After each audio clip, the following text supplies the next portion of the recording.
Hey shooters, when you're traveling, protect your gun in the finest case available. Negrini is a sponsor of the Dead Pair podcast, and right now, use the promo code DEADPAIR, that's DEADPAIR all one word, for a 10% discount off your order. Plus, if your order totals more than $300, they're going to throw in free shipping. Remember, Negrini, we case your memories.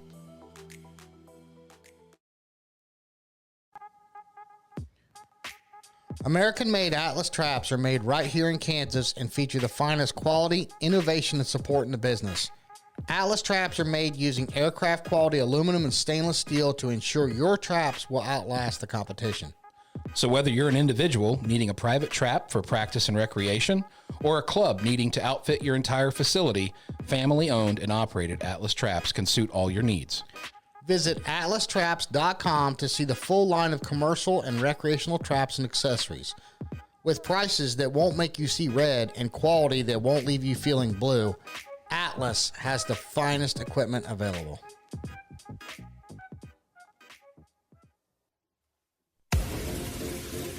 Welcome to the Dead Pair Podcast with your hosts, Jason Rambo and Sean Alley. We bring you all things sporting clays. Our focus is bringing new shooters to the sport and helping all shooters by giving you the most useful info from coaches, pro shooters, gun clubs, product and service specialists. The Dead Pair Podcast, what every shotgun shooter wants to hear. Paul? Dead Pair.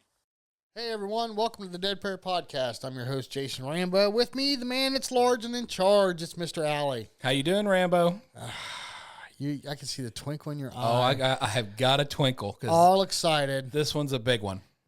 Really? Well, I think it's going to be. Who do we have coming on? You know, Wait. before I even say Who got this guest? okay, so yeah, let's back up. We've talked about this for quite a while since we started. Am I wrong? Yes. And we have had this idea. I think I may have pushed even a little bit more than you did. Yes, you have. And to be fair, there was a lot of people out there that told us to not bring this person on.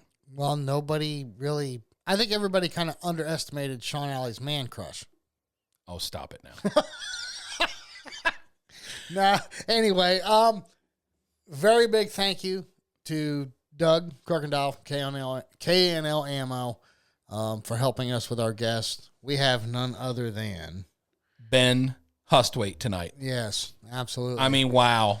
And he's waiting on us to call us. Don't sit here and jibber jabber and slobber all over yourself. I'll try not to, but I mean, we haven't heard from the guy. I don't think he's ever talked to anybody since the big scandal blew up a couple years back at 2019. We were just getting into the sport in 2017, so we're still fairly wet behind the ears on all this stuff. Well, we weren't getting into the sport. We were getting into registered shooting. Registered shooting, yeah, right. Yeah. And, to be honest, I mean, there's probably a lot of our listeners who might not even be aware of what happened to Ben back in 2019. We'll be sure and ask him to elaborate a little bit. Yeah, no doubt. So before we spoil anything, he's coming on. He's going to talk to us, and all of you are going to be hopefully entertained by what he has to say. Well, listen, I don't want to pull the mood down, okay?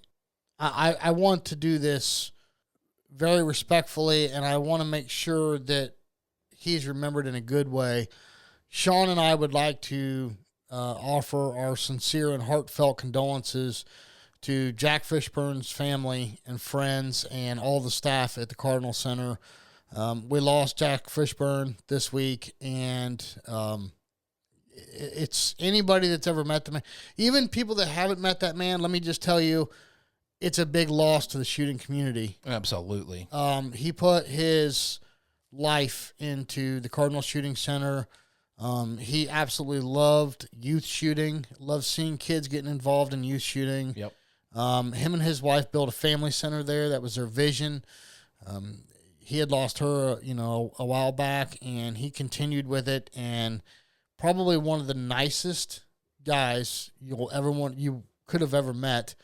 And it's a huge loss to the community. Yeah, because anybody that's ever visited the Cardinal Center, that place is huge, number one, and the amount of work and logistics that it took to build a place like that. Right. It's one of the largest shooting facilities in the country. Well, you know, if you go to the Cardinal Center's website, you can look at their video that they have with Jack. And he talks about, you know, they've got not just sporting clays, but they also have trap, skeet, bunker, archery, rifle and pistol ranges. You know, there's several ponds for fishing. There's cabins. They have cabins. They have camping. They have, 600 some camping hookups. I mean, the man wanted a family center with all sorts of outdoor recreation. I mean, listen, it's a very big loss, but at the same time, I think we could all do him a great justice by honoring him and continuing to support the youth shooting and to bring more people into the sport that we love. Absolutely. I mean, it's a testament with the the SCTP shoot coming up. I believe it's going to be one for the record books. I heard numbers of somewhere north of 7,000 shooters are going to be coming there. That's just 7,000 shooters. That's not their moms and dads and, you know, everybody else that's coming along for the ride. So very few facilities in the country could manage a shoot like that. So, and then this is on the heels of losing Jack. So I know it's crazy. It's big on it's a big ask for the staff. I think it's shoes that maybe quite possibly will never be filled. But at least they can honor him, and we can honor him by living out his vision, his dream. So hats off to them. You know, if and anybody that's listening that's part of the Cardinal Center, you need help from us, anything you want us to announce, of course, we're here for you. Absolutely. Absolutely. Well, again, not to, you know, bring anybody down over that, but obviously we definitely needed to say something about Jack. Jason, let's take it up a notch. You've got some big news, buddy, that may be of potential interest to some of our listeners, and most definitely probably our club listeners, our managers, and so on and so forth. Yes. So I am now part of Clay Range Design Works. This is a new venture for me. It's a way for me to bring all of my knowledge from site work and utilities that I've done my whole life over into sporting clays. So basically what it is, we'll be offering Atlas traps, sales and service. The sales and service end of it's kind of territorial. Okay. Sure. They have people assigned to certain areas, and I'll have mine as well. But also, not only will it be Atlas sales and service, but complete course design and build. Doesn't matter if you're an individual or a club, you're wanting to add on to what you have, or maybe it's a complete new build. You need land clearing done, cart paths built, ponds excavated, beauty mounds, building pads, drainage, utilities. You know, it's kind of a one-stop shop. Yeah, and it's really something that, again, with your experience, this is right up your alley. You've done all that stuff throughout your career. Yeah. So this is nothing new to you. No. You're just basically focusing on a little niche market here. Yeah. It's something I'm very excited about. A little nervous, obviously. Well, heck yeah. Heck yeah. It's a new venture in my life, but, you know, anybody that wants any more information, I'll have a website here soon, hopefully. But for now, in the short term, you can email me at Rambo. Real hard to remember, right? Yep. Rambo, RAMBO, at Reagan, REAGAN.com. Or you can give me a call on my cell at 614-949-6121. You know, I'll help you any way I can. If it's, you know, you're out of my sales and service area for Atlas, I can definitely point you in the right direction or get you the phone number to the individual that can help you. But as far as demographics go, for club design and build, there's really nothing off limits. Right. If you're in the continental United States and, you know, you got a big enough project, I'll be there. Heck yeah. And I shouldn't say that, you know, I say you got a big enough project. There's really nothing too big or too small, but let's face it, if I'm going to Montana, it's... yeah, you need to make it worth your while. Right, but trap, skeet, sporting clays, 5-stand, you know, American field sporting, no matter what the course you want to set up, I can help with that. Now, I'm not going to be setting targets, okay? I'm not a target setter. No, you're just building the terrain. And of course, the first thing I focus on is safety, you know, shot fallout and, you know, making sure we're far enough away from roads and all that kind of stuff. Yeah, but anyway. A lot of that. Yeah, it's something new for me. I'm excited. I'm nervous, like I said. Well, I'm proud of you. I'm excited for you, and hopefully this leads to some great things for you, man. Thanks, buddy. I appreciate it. But no matter what, you're going to see my ugly mug here every week. Yeah, you're not getting out of it, Day Sean. in, day out, buddy. Yeah. We love it. That's why we keep doing this thing. Hey, also, another thing to change gears on you. You've been kind of struggling with a problem of your own. You want to elaborate a little bit or not really? Yeah, the flinching thing. It's not a recoil flinch. It's not a recoil anticipation. It's more of a vision thing. Mm-hmm. And, it's you say, well, you've been shooting your gun, the same gun for all this time. Lost a little bit of weight, so the gun fit was off, and that was causing a lot of it, but I'm still doing it. And I wasn't really focusing on my process a whole lot. I was doing a lot more gun movement than I'm used to. That was some of it, but I also found out that it's a blood pressure problem. Oh. And with blood pressure problems come vision problems. I know none of you really care about my shooting problem. That's not my point here, but it is something that could affect anybody. Well, that's just it. I mean, it's valid for anybody out there. We all get in slumps. We all get into little bad spells, so to speak, and we were trying to figure out why, and there's nothing more frustrating than going to a tournament. You've practiced the week before. You have high expectations of doing well, and then for some reason or another, the chips don't fall where you want them to. Yeah. So we've all been there and done that. Yeah, no shame in that. It's something I'm working on. Boy, there was some shame in my last couple scores, I can tell you that. But it's something I'm working on, and it might be a medication thing. Personal health issues. We'll see what comes of it. But yeah, it's definitely the blood pressure was causing a lot of it. It's vision. It really does affect your vision. So, absolutely. But anyway, let's talk about something a lot more fun. We got Ben Husthwaite coming on. Yeah, all the way across the pond in good old England. So time to get him on the phone? Let's do it. All right. Hey, everybody, stand by. Quick commercial break. We're going to come right back on with Ben. RE Ranger, you can't hit what you can't see. With 14 clay sight lenses manufactured by Carl Zeiss Vision, Ranger lenses add target clarity and contrast no matter the lighting condition. Visit reranger.com for all your shooting eyewear needs. Free shipping and returns in the U.S. on orders of $90 or more. And if you use the code DEADPAIR at checkout, you will save 10% off your order. See it further, see it faster, see it with precision with RE Ranger. This episode is sponsored by quality and innovative Game Bore cartridges. Game Bore shot shells are the choice of world champion David Radulovich and 26 times world champion George Digweed MBE. White Gold and Dark Storm contain precision-made diamond shot, manufactured exclusively in England, and coupled with high-performance smooth velocities, providing less felt recoil. If you're serious about your scores, you have to shoot with the best. When every clay counts, make sure you never compromise. Game Bore is the most decorated FITASC and sporting clay shot shells in the sport's history. Available now throughout the U.S., exclusively from KL Ammo. Find them online at www.gameborus.com. Game Bore are simply the champion's choice.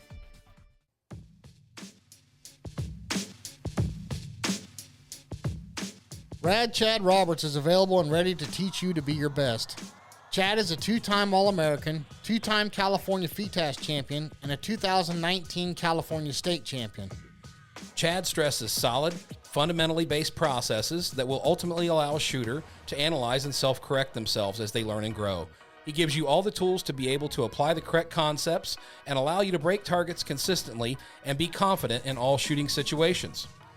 Rad Chad can be reached at breakpointshootinginstruction@gmail.com, or you can call or text him at 949-637-3001.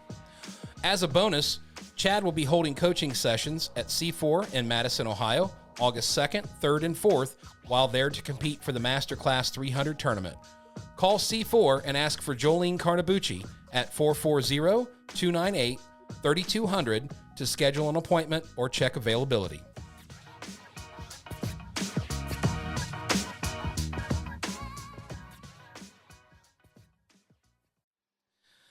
All right, everyone. Right now on the phone, we've got a guy that probably doesn't need much introduction at all if you're in the shooting sports. Ben Husthwaite is joining us on the phone right now. Ben, all the way from England, how you doing today, sir? Yeah, good, guys. How are you?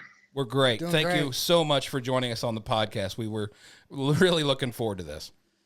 No, man, before we start, I want to thank you for everything that you're trying to do to grow the sport worldwide. You know, I think there's a lot of people in the shooting sports try and take credit for stuff they don't do. You know, it's very easy to write on social media, I'm going to do this for the sport, I'm going to do that for the sport, where you guys have actually stepped up and done it. So congratulations and thank you for what you're doing. Thanks, sir. Thank you very much. Yeah. And you know what? That's an excellent intro for one of the questions we have for you, Ben. I mean, we've seen your coaching and stuff online. We've seen you out there helping the kids. And one of the questions we ask all the time to all of our high-level shooting guests that come on the show is, in your opinion, what are some of the things we all can do to help grow this sport and make it more aware to the general public? I think it's very different over here to over there. Okay. Over here, guns are frowned upon. Right. We struggle to get anything in the media. TV is just a no. There's no TV. That's just not going to be a non-starter. So, unfortunately, over here, we are at max capacity. It can go nowhere. It can't go no bigger. It can't go anywhere better than what it is. We have to accept the sport for what it is here. However, I do think in the USA there, you're the future of the sport. I really do. I think your tolerance to guns is far more adherent to let these people publicize and also then you can start to sell sponsorship, So I think we all need to get on the bandwagon and start back the NSCA, back, with the PSCA as it formerly was. Unfortunately, that obviously died a death. But in my opinion, to grow the sport outside of the sport, we're not going to sell that by watching people break targets. It's the most boring thing you can ever put on TV. Okay. Right. Okay, fair enough. But what we can do is sell the personalities. Yes. You look at the Real Housewives of Atlanta, Real Housewives of whatever it is. It's a god-awful program, but I've even caught myself watching it. Because you don't watch the show, you watch the people. Yes. Now, if you look around the world, Michael Spada, Italy, Christophe Ovray, France, Ben Husthwaite, UK, Anthony Matarese, Corey Cruz, Brad Kidd, USA. Now, if you look past their shooting ability, they've all got an interesting story. My rugby background, Brad is a great father. Anthony's a family man and a world-class fisherman. That you can sell. Yeah. Right. Gotcha. That's, for me. It builds interest. Yeah, people, and it's the same as in shooting. People will love people and people will hate people. And they won't watch the show for the people they love. They'll watch it for the people they hate. Yeah. Right. Okay. All right. Yeah. I've got, whatever it is, 40,000 followers across social media. 5,000 of them watch what I do because they want me to win, and 35,000 watch because they want me to lose. Yeah. I call that the Howard Stern effect. Half of them listen because they love him, they want to hear what he has to say, and the other half listen because they hate him and they want to hear what he has to say. Exactly right. And that's what we should be selling, is the personalities of each sport. Growing up in the world, me and Corey Cruz traveled the world together. If we had a camera crew with us, oh my God, you could sell that show. Right. I can only imagine. Yeah. But no, I think that's how we grow the sport in the mainstream media. And until we grow it in the media, it can't grow as a sport, because without sponsorship, it doesn't grow. Right. Yeah, that's well said. Yeah. Well, I want to back up for a second. First of all, you've announced, you heard the news, you're going to be a father. Congratulations on that. That's huge. Yeah, man. Thank you. Yeah, congratulations, Ben. And something else, too, is you recently helped out with a sponsorship from, I think I'm saying this correctly, is it Wembley and Scott? Yeah, Webley and Scott, yeah. Yeah, you guys raised 25,000 pounds for a youth shooter, and, I mean, that's a big deal, man. That's awesome. It's very admirable, by the way, so. Yeah, I mean, again, what I would say is, what I did there was just use my social media as a vessel. It was just a vessel that reached out to the people. I mean, there was a lot more people involved in it than myself. Unfortunately, being a high-profile name, I get all the credit, and that's what I really didn't want. There was far more than me involved in that. A lot of the people that I sponsor with lessons, it was their idea. I was just a vehicle that took it to the public. Right. Gotcha. It's still cool, though, Ben. I mean, you helped out with that, and I like seeing that, when you guys give back to the kids that are just starting off, that's huge. I mean, we gave away 13 packages, and each package involved a new shotgun. That's awesome. Fantastic, man. Yeah. That's awesome. Well, I mean, and speaking of that, I mean, obviously you've been doing a lot of work as a coach. You've got your videos. Since the pandemic, your online presence as a coach has really, grown up. And have you found a new way to approach coaching now because of the pandemic? And has it changed your outlook on coaching overall? I think I was quite naive in my approach to it. I got a lot of online clients signed up for online lessons, especially from the US. And then in my naivety, when we got out of lockdown, I forgot that they would still want lessons. So now I'm coaching all day and all night. That was a bit naive on my part. But it was interesting. I love to be challenged personally. I'm challenging myself at the minute with a fitness goal. And I saw that as another challenge. How can I get the best out of myself? And I believe, we did a very good job, as best you can do. And they keep signing up now. I've actually had 2 emails today from 2 gentlemen in the US looking for online lessons. It's very different. It takes 2 people on the other end, one shooting and one working a phone, because I need to see different angles. It's not always about seeing the clay. As a coach, I'm looking for body movement and mistakes in the cage, not necessarily out the cage. Yeah, that's where they start, right? So, yeah. That was something I've noticed since the pandemic is, my goodness, the amount of helpful videos that you put out that were actually free.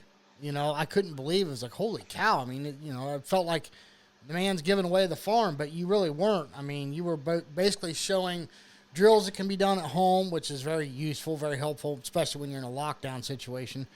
And then, when you did get out to the club, you were helping clients and showing some of that. And it almost makes you want to go take a lessons from you because you like what you're seeing, you like what you're hearing. And I guess, to Sean's point, because of the pandemic, that kind of opened that door for you. Am I right? Yeah, I think it was a double-edged sword. I mean, don't get me wrong, I'm a businessman through and through, and you're doing them for free in the hope that people do book lessons with you. Look, I'm not going to lie to anybody on here. They are teasers to book a lesson, and it worked. But also, I've got a lot of friends of mine. I'm very, very lucky that I've never suffered with mental health. I've never even opened the door of it. It's just something. I'm very mentally strong, and to me, life's good or it's great. It doesn't get any worse than good. Right. That's a fantastic outlook. Yeah. But I've got a lot of friends that were really struggling during lockdown, and 2 things with the videos that I put out. One, they kept me active, so they kept me ahead of the game. They kept my spirits up filming them. And when you start to get 4 messages a day, then 8, then 16, then 32 messages a day saying, Ben, you're really helping my mental health, you almost feel that burden. Well, I can't stop. Right. Yeah. I made a promise on the first day of lockdown in England that I would go live on Instagram at 7:00 at night every day until it ended. And we were in it for we're in it for 4.5 months. Yeah, that's a lot. And I never let anybody down. I was on 7:00 for 4.5 months. Wow. And it was almost like I felt a responsibility to the people that were reaching out saying it was helping them. And I was like, well, if I don't do a video, who else is going to help them? Right. Yeah. That was how it sort of resonated with me that this guy needs help and I can't leave the house. It's really poor of me if I don't. That's very cool. Yeah, no doubt. I mean, and Ben, speaking of, your coaching, we often ask shooters that come on the show some questions and opinions about, what they believe in as far as the shooting world goes. And some of these questions have been done before, but I would like to ask a couple of them if it's okay with you. Of course, yeah. One of the most common questions we ask people, as a shooter, can you think back in your shooting career as you were coming up, what is something that you did? It doesn't have to be anything particular, I guess. It just, was there something where like the switch was flipped that made a huge difference in your shooting game? Like from one day you went from, I'm working this out, I'm a good shooter, but bang, all of a sudden now I'm an excellent shooter. Was there something in your career or something in your history that helped you get to where you are now? Yeah, I think there's two things I could really replay back and I dwell on quite often. I came, I think, fourth at the World Championship 4 years in a row. I came second, at the World Championship 4 years in a row, but I wasn't beat by the same person. And I was like, well, if the same person's not beating me and I've been second, that makes me the best in the world. Consistently the best in the world right now. Because it's not the same guy beating me and I'm chasing him down. Next year it was somebody else that just had a good day. But what I fast realized was I was trying to win. Okay. And when I accepted that I was going to do far more losing in this sport than I am ever going to do winning, the winning sort of came easier. That's brilliant. That's brilliant. Yeah. It was almost like, I was trying to reach a steel object, but I had a magnet in my hand. And every time I reached it, I just pushed it further away. And the way I describe it to my students now is that I wanted to win so badly that I wanted to break every clay. And now I don't want to break them. I don't want to miss them. Ah, gotcha. And that's a completely different mindset. And I say to them all, look, you like to break clays and I hate missing. They're two very different scenarios. Okay. That's well said. Yeah. That's well said. And that's when I accepted that failure was an option and stopped chasing the podium. And I fast realized, you know what? If I shoot the best I can shoot for the next 4 days, somebody's going to have to go very hard to beat me. And if they do, and I've shot my best, then I'm not the world champion and I don't deserve it. And Right. that's when it really clicked for me, when I stopped chasing and just started shooting. Wow. You're a former rugby player, and you I'm obviously... still playing now. Oh, are you still? I thought you... Yeah. Oh, wow. I Still thought you were playing done. Oh, wow. No, my body is. The brain thinks I'm 22. Well, I guess that kind of falls into my question here. So, I mean, you obviously understand the importance of fitness and nutrition. In fact, you recently posted that you're currently on a new diet program. And Yeah. can you tell us, if anything, that you have focused on as far as exercises that are strictly beneficial for shooting outside of your total body fitness that you used to do that you're still doing for rugby? No. I've never done anything bespoke to shooting. But the one thing that I had to do is, so I've always maintained a high level of fitness anyway, apart from the last 2 years. I went through a serious injury and totally snapped my bicep. Ugh. I tore the bicep clean off the bone, and actually had the operation on the Thursday and shot the British Open on the Friday one-handed. Wow. So, Shame it, which was Chris. interesting. That was a challenge. But so my fitness relation is always just to stay in the best shape that I could be in.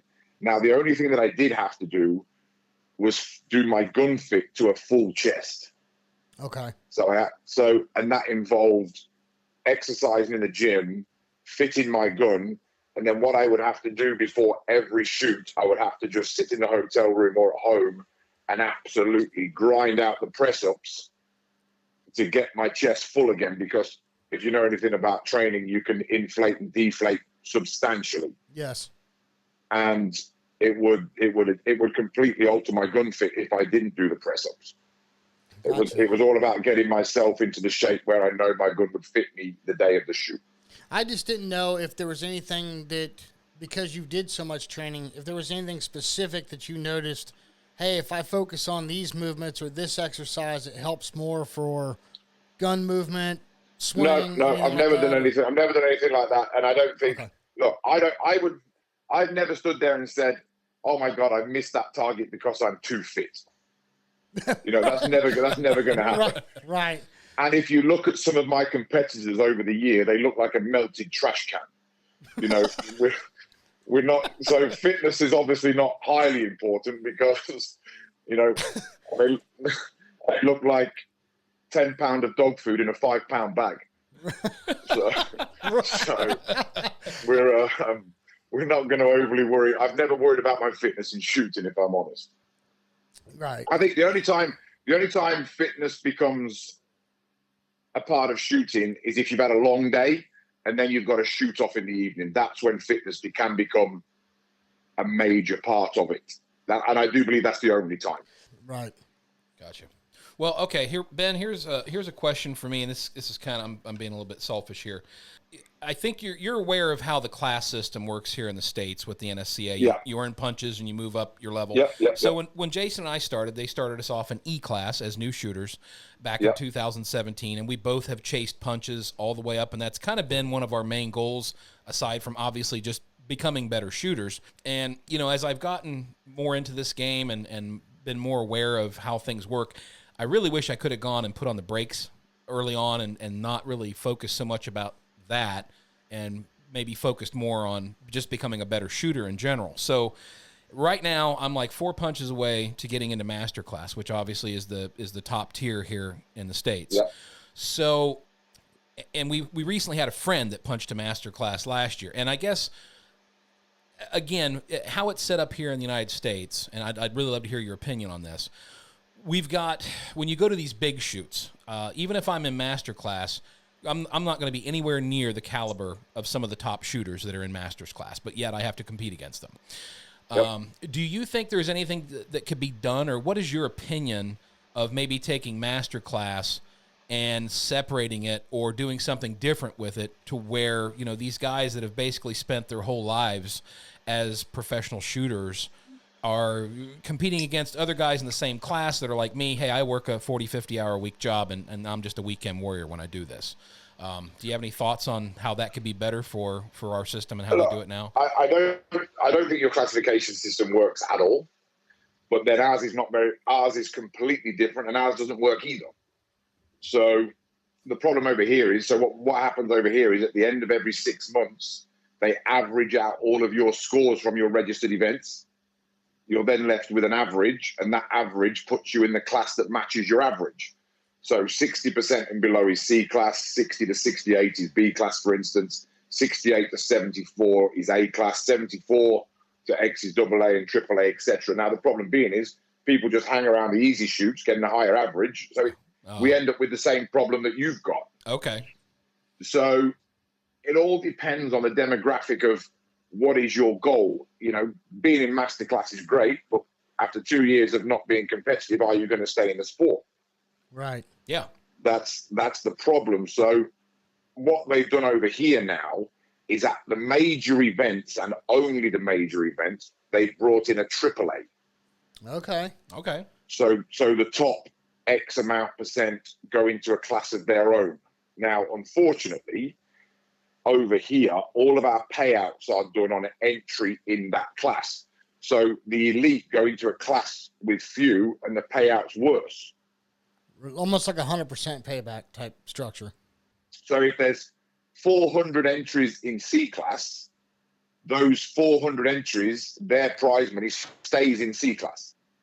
So if there's 100 entries in B class, it stays in B class. The problem is, in AAA, there's only 30 shooters, so the prize fund is awful. Yeah. Right. Well, and that's similar to what we get here, too. I mean, that's what some of the big level shooters have said. If you take out all the lower master class shooters, you basically wind up with the problem that you guys are experiencing as well. Right. But that's where, as a professional, I've always said, look, the best way to finish your shooting career with $1 million is to start with 3. Right.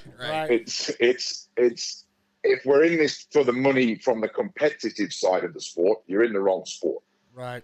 Exactly. So for me, I would rather see the money in the lower classes, which is going to encourage more people to take lessons from me. Right. So I look at it from the business side of things. Do I need £1,000 in entry fee, whereas I can earn that in a day giving lessons?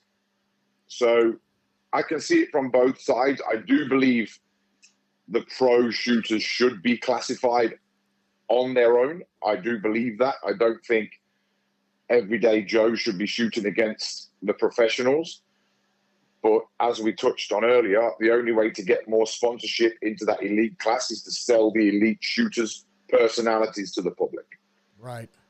Gotcha. So I don't think there's an easy answer to fix the classification system when it can always be manipulated. Yeah, I mean, that's the problem. I think all of us have been brainstorming, and every solution leads to more problems. That seems to be the unfortunate reality of it.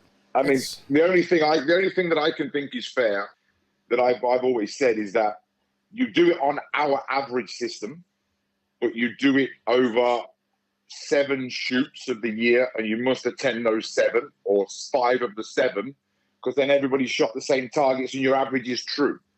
Yeah. Right. Yeah. A bit like the ATPT tennis. If you want to be ranked, you've got to play tennis at their ranking events. You can't get ranked at the Kentucky Fried Open on a Wednesday night. Yeah. Right. Yep. I'm hearing you. So that's the only way you're going to get a true average is if everyone's averages at the same events. And when your country's the size of yours, guys, that's just not feasible. Well, that's definitely great information. Now, Ben, I know there's a lot of people that are going to be listening to this podcast, and there's some other things that they're probably wondering. We're going to ask you a couple questions here, and again, you answer based on your comfortability, and we'll be respectful of you, and hopefully this will go well. It's not the comfortability; it's the legality. Okay, gotcha. All right, fair enough. Well, okay, so again, me and Jason, we're fairly new shooters. There's some stigma behind something that happened not too long ago to you. In this sport, you've kind of been labeled as the bad boy of clay shooting. Do you feel that title is accurate? That was self-inflicted. That was me going out there building a brand that nobody else had. I mean, why compete with everybody else that tries to fit in when you can go out on your own and be non-conformant? I can teach for 7 hours of the day. That's all I can teach for over here. So I don't need 10,000 friends. Right. Because I can't fit them all in. So, you know, anybody can walk down the path. I chose the tall grass and made my own. And I upset people on the way, and unfortunately I didn't lose any sleep over it. So, you know, I have who I have. I'm real, and I keep my circle close. And I just built a brand. You know, one of the best interviews you could ever do, if you interviewed Hattie, my fiance, and asked her what I'm like away from shooting, I'm nothing like the person that you people see on a shooting range. Nothing like I'm generous with my time. I'm generous with everything. I'd help a lady cross the road. That's who I am in real life. But on the shooting ground, I become who I need to be to win. Wow. That's kind of cool, really. I mean, I like it's that. just I created a double persona that I can. So when I get the grief that we're going to talk about, no doubt, that persona, it doesn't bother that person. It's, you know, that person really doesn't exist. It's just who I become for 4 hours of the day. So the mud that you throw at him doesn't stick because he's not real. Right. So when you and I had talked on the phone earlier, Ben, you know, we told you that Sean and I had talked. We wouldn't bring up anything controversial. Then it'd be boring. And you were like, no. You insisted you wanted to tell your side of things. I'm sure it's on everybody's mind. 2019 World Sporting at Northbrook. Can you tell us your side of the story as to what happened? And if you don't mind, Ben, can you build a little bit of backstory? Because there's probably some listeners on here that are newer shooters, which is who we kind of target, that may not know the whole story even to begin with. So right. I hate to have to drag all that out. I'll give you as many details as I can. Okay, fair enough. I was at Northbrook. I think I finished 4th overall at the World Championship. I was home for 2 weeks, and I got notification that I'd been accused of cheating. It's not the first time that's happened. I'm sure it won't be the last time it happened. Took me completely by surprise, and it ended up in a legal case with the NSCA with lawyers involved, and a deal was reached, and that deal's been signed off, and there'll be no more publications, there'll be no more word on it, which upset a lot of people.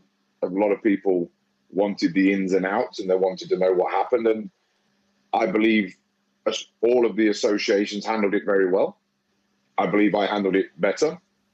I didn't take to social media. I didn't air frustrations. I didn't sling mud at anybody, and I haven't done since, and I won't do now. You know, people think I'm going to stand there and take the NSCA to task and take the CPSA to task, and I'm not going to do that. It's a sport that I love, and I think they're two great associations. And, you know, I'm now affiliated to the Irish Association. I shoot under the Irish badge, something I'm proud to do, and they're a superb bunch of people and a great association I'm proud to be associated with, and I will always from here on in be associated with. Did I cheat? No, is the simple answer. And when the accusations first came out, I won't lie to you. I was seriously worried. I was like, oh my God, this is my livelihood. This is how I pay for my family. Right. And I was really shocked at the amount of support that I got. And I fast started to realize that 10% of shooters think I cheated. 10% of shooters know I didn't. And 80% don't care. Yeah. Gotcha. Now, can you touch on the exact accusation, or are you not allowed to talk about that?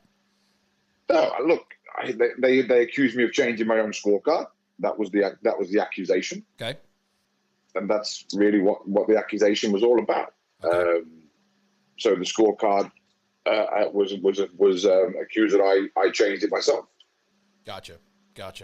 And I mean, I can't even imagine probably everything that you've had to go through since that happened. I mean, the fallout through the community, and I mean, we know how things happen on social media these days anyways. I mean, everybody has got these rampant raving, it's like the mob with the pitchforks, and it comes at you at lightning speed, Right. So it's oftentimes really hard to get a fair story out. And again, we appreciate you coming on here to tell your side of it, because I don't really think anybody's heard it to date. No, and like I said, I can't give the ins and outs of it. I believed it was handled very well. There was no mudslinging by associations or myself on social media. I think we handled it very professionally. There wasn't a story to be told, so why make, unfortunately in shooting, a lot of shooters, they never let the truth get in the way of a good story, Right. So, and look, when Facebook posts start to matter, they'll start to affect me. The people that type them are not relevant. They wouldn't say it to my face. Anybody can be Johnny Concrete behind a keyboard. But it is what it is, Did I create a lot of the hassle myself over the years? Yes. So, you're not going to put your head out the trenches and not get shot at. And I've spent my life with my head out the trenches. So a lot of it I brought on myself. I'm not sitting here saying I'm whiter than white. I've never said that. I've always pushed the boundaries. I've always pushed the limits, and it didn't backfire, but it certainly wasn't it didn't come to my aid. Right. If that makes sense. So, you live with the consequences. I've always been a person that owns my performance. I take responsibility for my actions, and I can sit here proud, look at my parents, look them in the eye and tell them I'm the son that they believe I am, and I've never stepped outside the guidelines or the rules, and they believe me. And as long as they believe me, the rest of the world don't matter. Right. Yeah, very true. So, that's where my heart lies. I wear my heart on my sleeve, and for anybody that writes the stuff about me on the internet, all they do is give me free advertising. Yeah, that's true. They keep me at the top of the listings, and I thank them very much for it. And half the time I'd expect an invoice from them because they've helped me so much. So that was one of the questions we had, was the backlash, but it sounds like it's helped you as much as it has hurt you. I would say there's been 0% backlash from it. Right. I'm just talking about, and what you would perceive as backlash is actually publicity that's helped you, right? Yeah, and again, it's only backlash if it's relevant to me. Right. And you'll never see me engage with them on social media because they're not relevant. Right. They don't affect my life. They don't affect me as a person, and they can't outshoot me. So why would I even worry about them? There you go. When you look at the people that slag you off on social media, the best thing to do is go to the World Championship listings, and I look down the list to see where these people are, and they're generally around page 10. Right. When they get their imagination and their capabilities the wrong way around, they can't get a medal, so they try and get one on social media, and it's very easy to give yourself a trophy as win one. Yeah. Well said. Well, what about, I know all this took some time as things were working through and, all this was being discussed over this event. What about like your sponsors and the people that were, helping you along? Did you get any negative backlash from them, or did that hurt you in any which way when this was all coming through? No, there's always going to be backlash, and I expected it. And some sponsorships went on suspension whilst the case took place, which, as if I owned a business, I would have done the same. Yeah. You know, you look what happened to Lance Armstrong, Tiger Woods. You know, these people stick by you for as long as they can, and then, you know, you hope they come back when things are sorted out. And, you know, I can happily say that I'm still doing what I do. You know, I respect all of the people that have ever helped me throughout my career, and I respect the ones that still do. I'm not a sponsorship junkie. I don't move around chasing deals. I'm the only person in the world that can say I've won all of my world title with one cartridge, all my world titles with one cartridge and one gun. You're the only person who can say that. I mean, that's huge. No, nobody else can. I've shot Krieghoff and Game Ball for 30 years. And, you know, sometimes you expect that loyalty to be repaid. And they're two great companies I have an admirable respect for. That's huge. Yeah, that's fantastic. I mean, go ahead, Jason. I'm sorry. Ben, do you see yourself coming back to the States to compete, or I don't even know, are you allowed to, or can you, or? Yeah. I'll be back bigger and louder than ever. Cool. Do you have any near future plans, or is it a little bit down the road? No, obviously, yeah. I mean, we've got the baby coming the end of this year, and I'm going to be a good dad. That's going to be my biggest career win, is to be a good father. You know, I speak to Anthony Matarese a lot. I speak to Corey Cruz a lot. I speak to Brad Kidd a lot. And we spoke about fatherhood. We've spoke about everything else. And all three of them have been, you know, Brad's got a silver medal at the World Championship. Corey Cruz is world champion. And Anthony Matarese is a double world champion. And they've all said to me that their biggest reward is being a father. And I'm looking forward to joining that small club of world champions that are a father. So I'm going to spend a year doing that. That's the only thing Sean and I could say we ever beat you at. We were fathers before you. So I'm looking forward to that challenge, and then I'll be back. And I'm looking forward to it. I really am looking forward to getting back out to the States. Look, if we get into the shoot-off stadium and we get booed or cheered, I don't care which one I get. If it's silent, I'm past it. Right. You know, I don't care which one I get, booed or cheered. But if there's no noise, you're a has-been. Yeah. Gotcha. Well, one last question on the matter, unless there's anything else you want to talk about the incident at Northbrook. You know, I guess this is a final say that you can tell people out here on the air.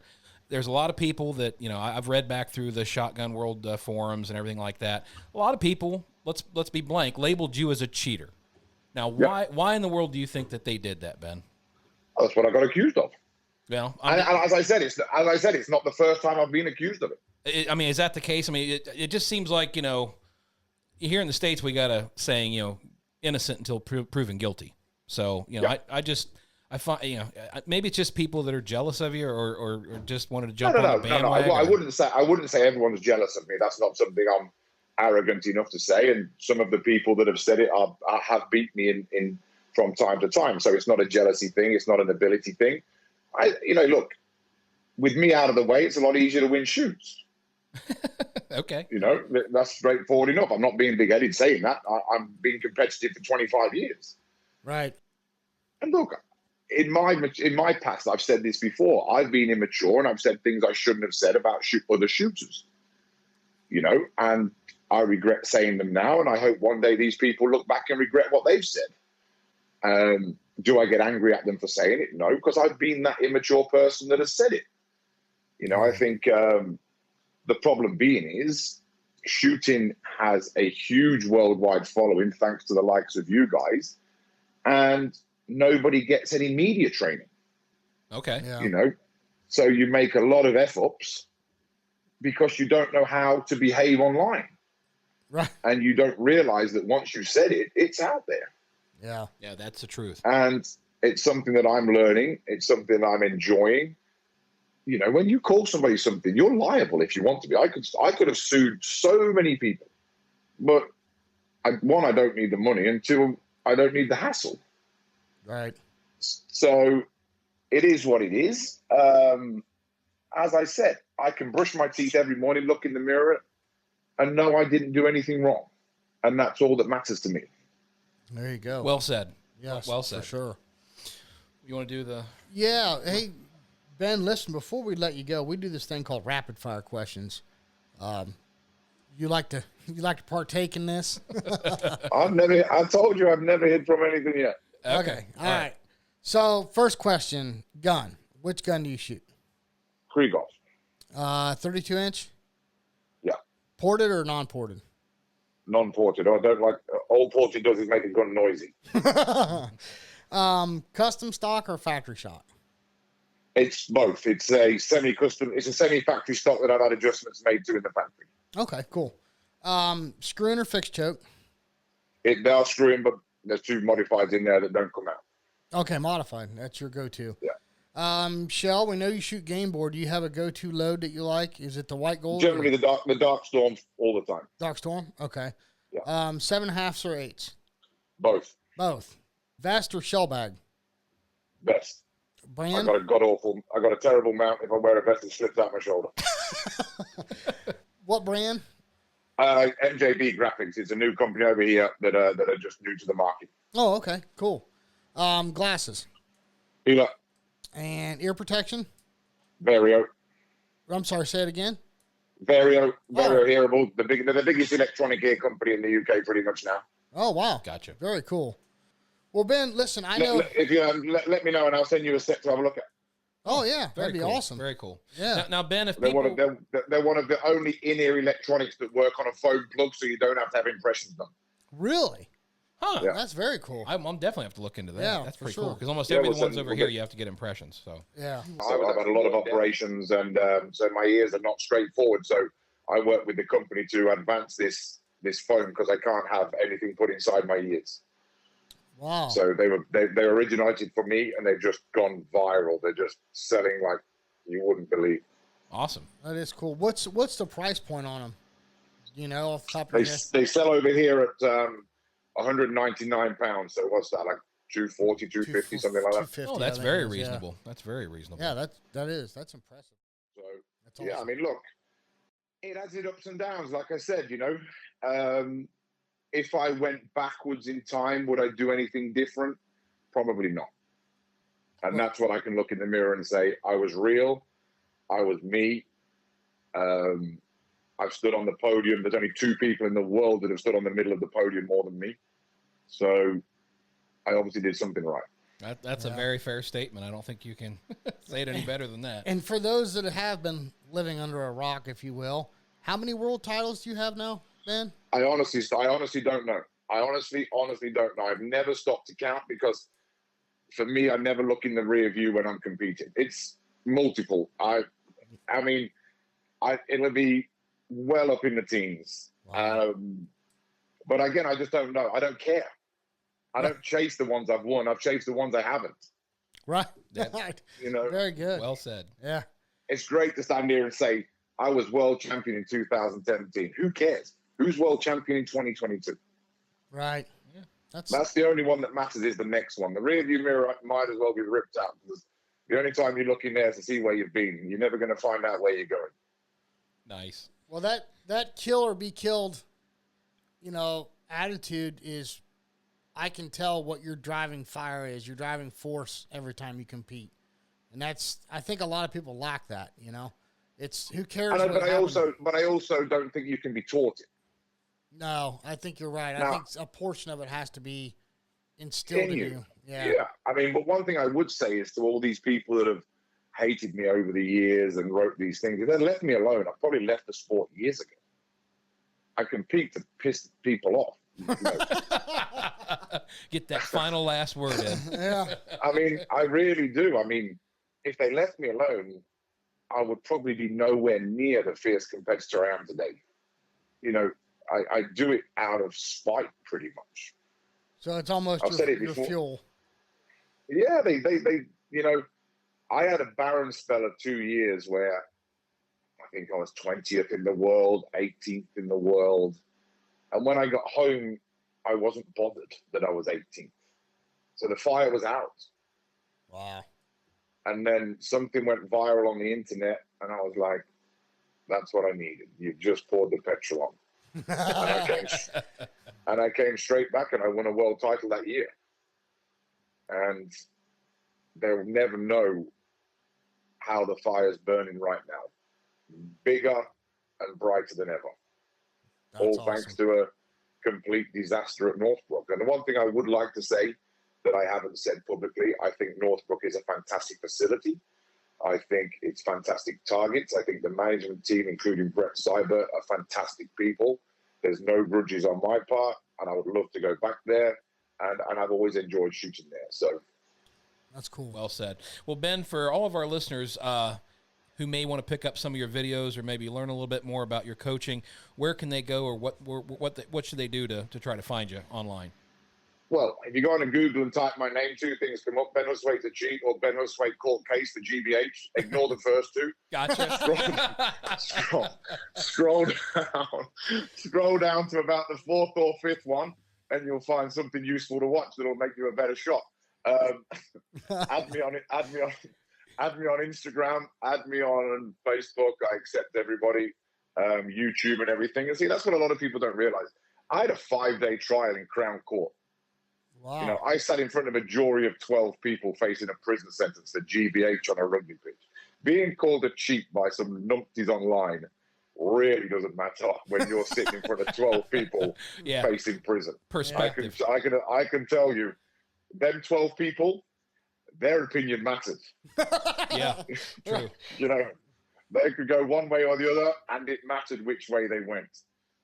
Right. Yeah. That's when you realize that these people are simply idiots. Yeah.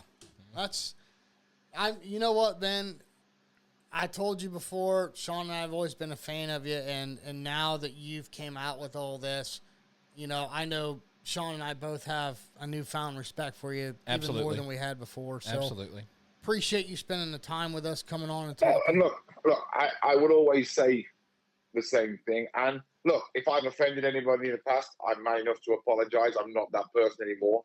If I've done anything that people think has brought the sport a bad name or into disrepute, I will apologize for it. That's not the person who I am anymore. At 35, I was still saying immature things and against people that I probably should have had more respect for than I do, like I do now, and I won't speak ill of people. So if anybody has that opinion of me, I apologize. I apologize if you think I brought your sport down. I will be better in the future.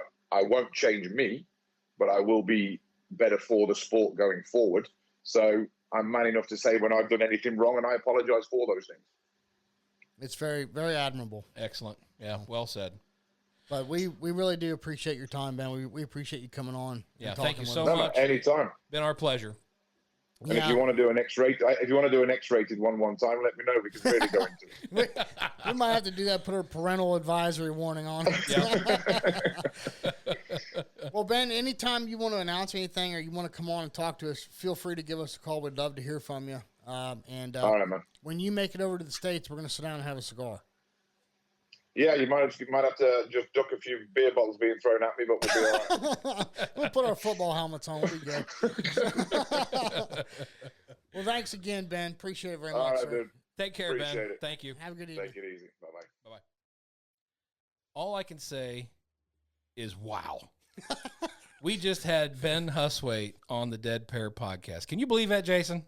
No, I can't. I'm super, super thankful and appreciative of Ben. Thank you, Ben, for coming on and talking to us. Wow. I did not think, well, you know, just like I mentioned, you know, to Ben, is you and I had talked, and we weren't going to bring up anything controversial. And he was like, no, we need to bring it up because I haven't had a chance to speak. And I'm like, okay, you know. Yep. And he let it all hang out. He didn't hold anything back. No, I mean, and we've talked about it and kind of had played around with the idea of getting him on here. A lot of people said, you know, no, you don't want Ben on. He's the bad boy, blah, blah, blah. But I think it's valid. The man's accomplishments speak for themselves. Whether you like him or you don't like him, that's irrelevant. You can't take away what he's done in the sport. That's right. And also continues to do in the sport with his coaching, helping out the youth shooters. I think he's definitely doing good things for a lot of people. Listen, he said a lot of admirable things there. I mean, he apologized for offending people in the past. I mean, he apologized for his wrongdoing in the past. And he was very honest and forthright with everything that we asked him. Well, let's be honest, Jason. You and I have known each other for a long time, since we were 20-something years old. I'm not the same person I was No. in those days, and neither are you. Oh, And God, there's no. probably a few things that, you know, we wish we could maybe take back. I don't know, maybe a little embarrassed about what we did or how we conducted ourselves. And you mature, you grow older, and your perspective on a lot of things changes. And definitely sounds like that's happened to Ben. And again, congratulations to him for finding out he's going to be a dad. That's a huge life-changing event for any man. And we wish him nothing but the best. Yep, for sure. Well, Sean, we went a little long on this one, but I'm going to make sure we don't edit any of the content. No, I don't think anybody's really going to mind. I really don't. So, we need to run though. I don't want to dilly dally too long here. Hold people up. Coming up, what's coming up, Sean? Well, where do I start? At the beginning. That's not Where do I start? That's not helping Oh, my anything. God. That's not helping anything. Where do I start? Oh my gosh. I mean, you got to list all the crap that's coming up here. I mean, we've got the SCTP shoot coming up, Nationals in the October, traveling to Michigan in September. Ohio State shoot. Ohio State shoot in August. Buckeye Cup's coming up this weekend that we recorded this podcast. No, the Ohio Cup. Yeah, Ohio Cup, Buckeye Cup follows that. Then the state shoot. Yeah, I mean, dude, there's just a ton coming up. I mean, everybody forgive him. He's still on cloud 9 after talking to Ben. He's a little disoriented. I'm right a now, little bit so. jazzed by talking to Ben. That was really cool. I mean, he was one of my idols when I've been coming up through the sport here. And again, love him or hate him, you can't argue with his results. So. Right, for sure. Well, thank you very much to Game Board, Negrini, RE Ranger, Atlas Traps, and Bear Pelt. Remember, at Bear Pelt, it's not just your vest, it's your new uniform.